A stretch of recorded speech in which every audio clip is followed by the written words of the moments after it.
Hey there, curious cat. Good to have you here.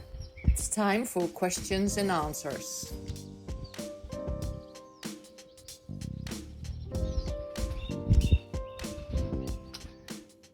First question, how old is this house?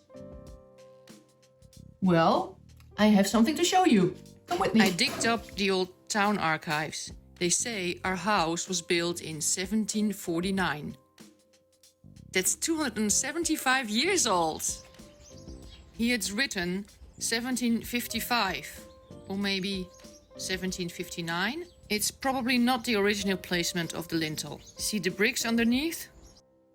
You're right, your house has outside 50 to 60 centimeter granite stone, inside small hollow red brick stone with cement coating. This sounds so cold.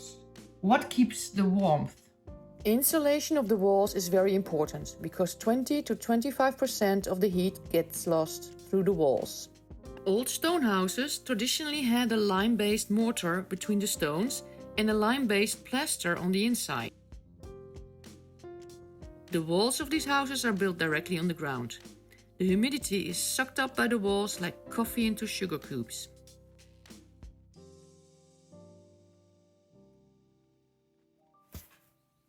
If the walls can breathe, the humidity is evaporated out of the house. But with concrete plaster and joints, like we have now, the walls don't breathe and humidity gets trapped.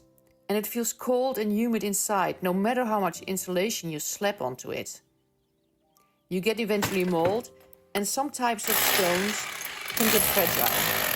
In order to have a sane and comfortable home, we need to get rid of the concrete outside and inside, like Ronan did here on the wall of our fireplace. Next question. What is your house insulated with in the ceiling? 25 to 30% of the heat disappears through the roof.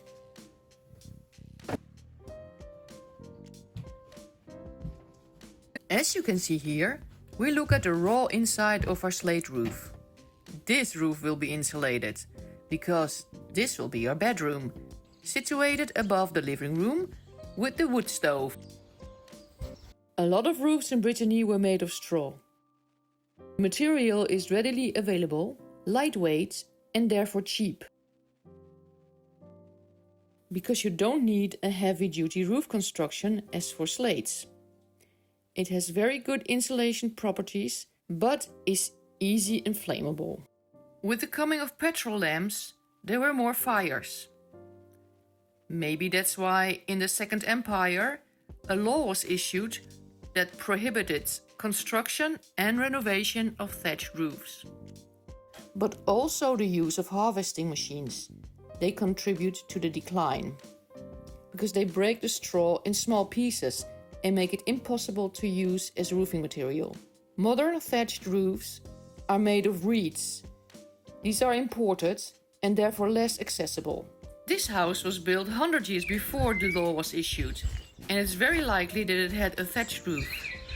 As you can see, there is the right amount of space between the gable and the now slate roof to hold a thick straw layer. That's it for today, you curious cat. If you have questions about building, local history, or how I drink coffee, then please let me know in the comments.